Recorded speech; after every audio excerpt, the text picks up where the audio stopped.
The world is watching The Hague, its collective gaze fixed upon the ornate halls of the International Court of Justice, where the docket reads South Africa versus Israel. The headlines scream of genocide, of mass graves in Gaza, of a historic legal battle that will define the rules of war for a generation.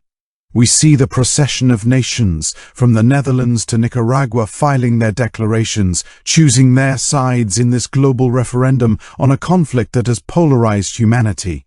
But beneath the surface of this legal theater, beneath the solemn arguments over Dolus Specialis and Article 63 interventions, a far more intricate and dangerous game of geopolitical chess is being played.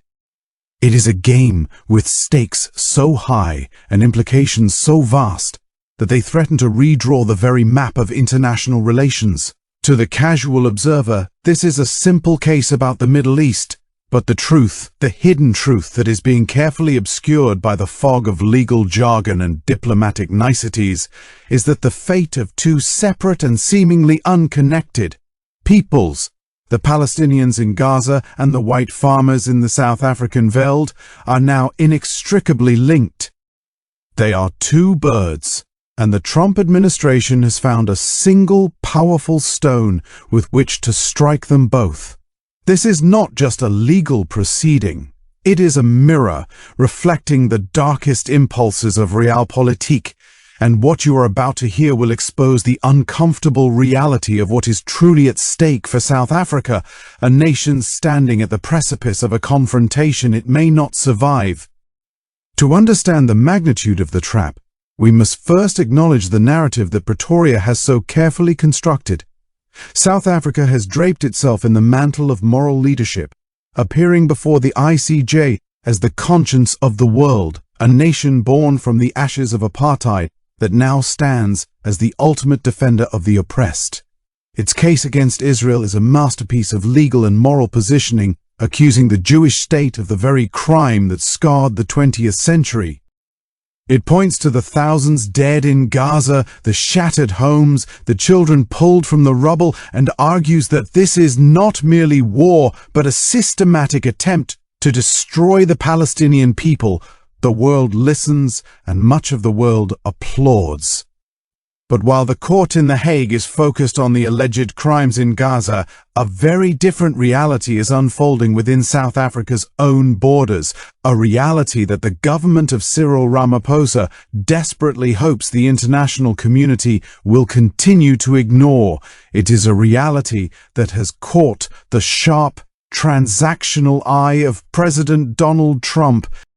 For the Trump administration, the world is a simple place, defined not by complex historical grievances, but by clear alliances and existential threats.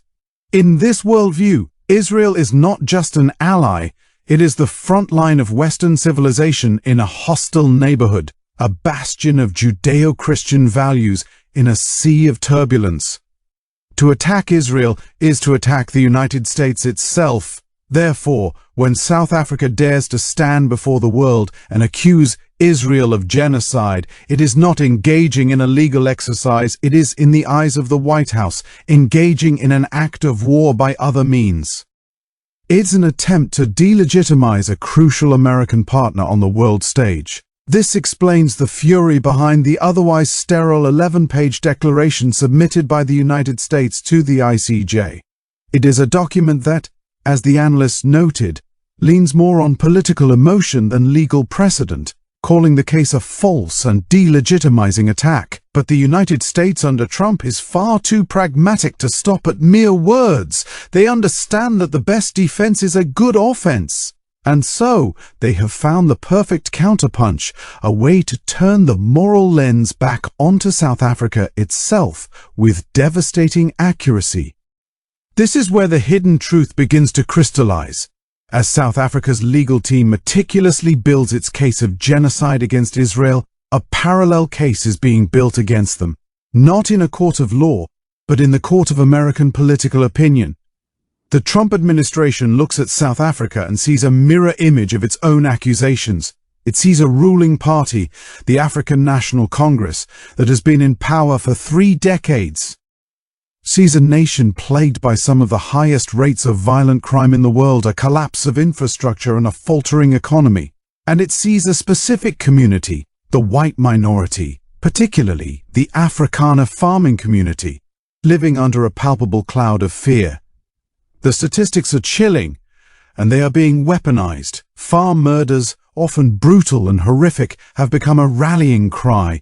These are not merely isolated incidents of crime to the Trump administration, they are viewed through the lens of ethnic targeting, a pattern of violence that suggests a systematic elimination.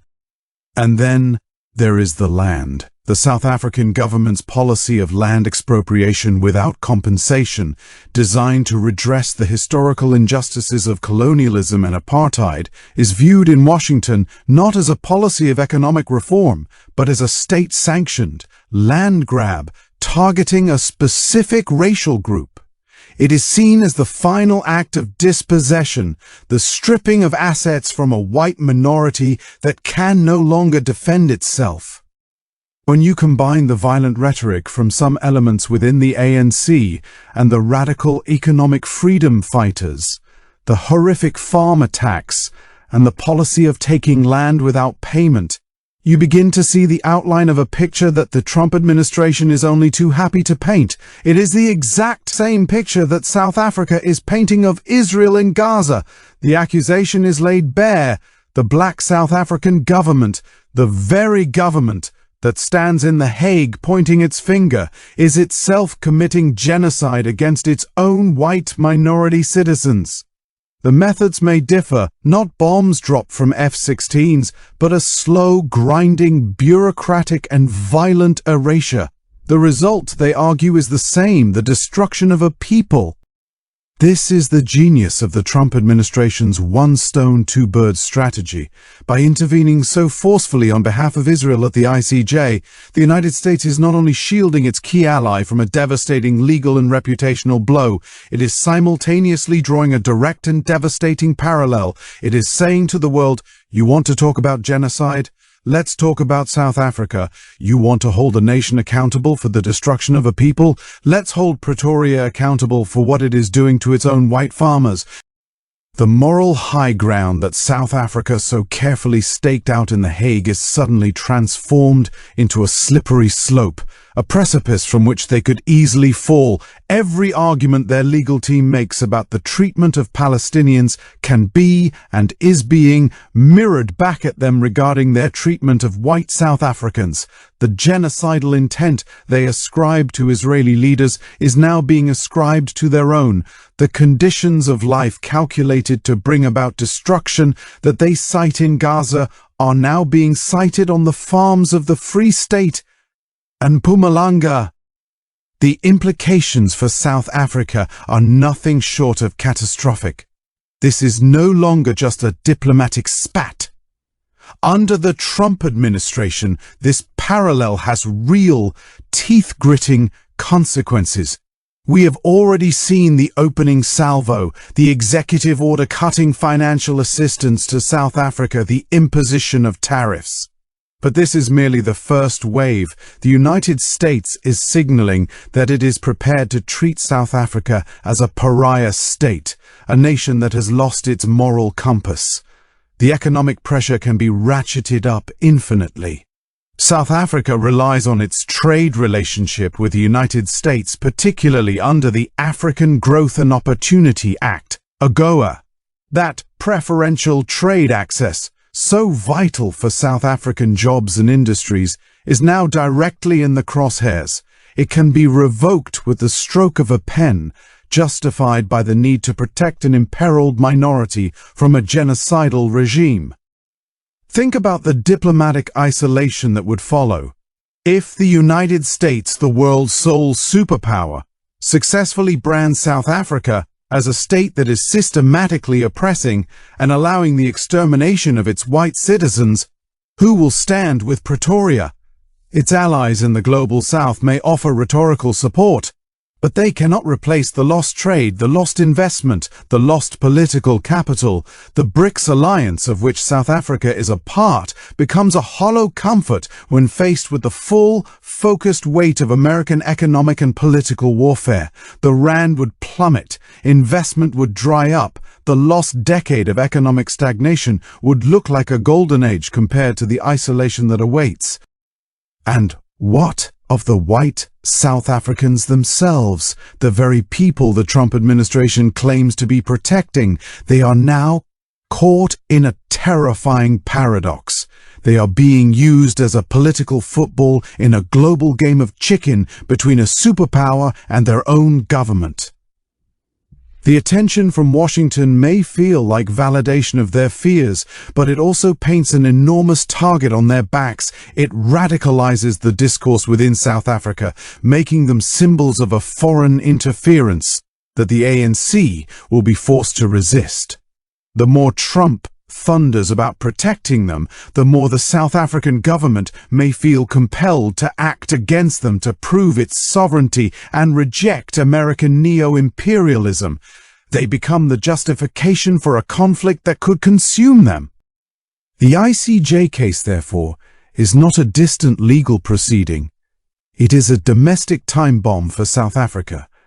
The government in Pretoria walked into The Hague believing it was playing the role of the global moral arbiter.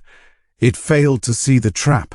It failed to understand that in the eyes of a Trump administration, the law is not a neutral arbiter of justice, but a weapon to be wielded in defense of friends and against enemies. The United States has taken South Africa's legal theory and thrown it back in its face with devastating accuracy. It has used the case to protect its ally Israel and in the same sweeping motion to declare itself the protector of the white tribe of Africa. The same legal principle, the same moral outrage, is being applied to two very different conflicts. As we look to the future, the path ahead for South Africa is fraught with peril. The ICJ will take years to reach a final verdict. But the judgment of the United States has already been rendered, and it is being enforced not with a gavel, but with tariffs, sanctions, and diplomatic pressure. The hidden truth is that South Africa's moment of moral triumph in The Hague may well be remembered as the moment it ignited a firestorm that consumed its own economy, its international standing, and its domestic peace. The world is indeed watching the ICJ, but the Trump administration is watching South Africa, and it sees not a courageous truth-teller, but a hypocrite that has provided the perfect justification for a new kind of geopolitical warfare. The stone has been thrown, and both birds, the Israeli state facing a genocide charge and the white South African farmer facing an uncertain future, are caught in its trajectory. The question now is not whether the ICJ will find Israel guilty. The question is whether South Africa can survive the blowback from its own accusation. The outcome of this case will be written not just in the legal briefs of The Hague, but in the blood and soil of a nation standing on the edge of an abyss, staring into the unblinking eyes of an American president who has just called its bluff.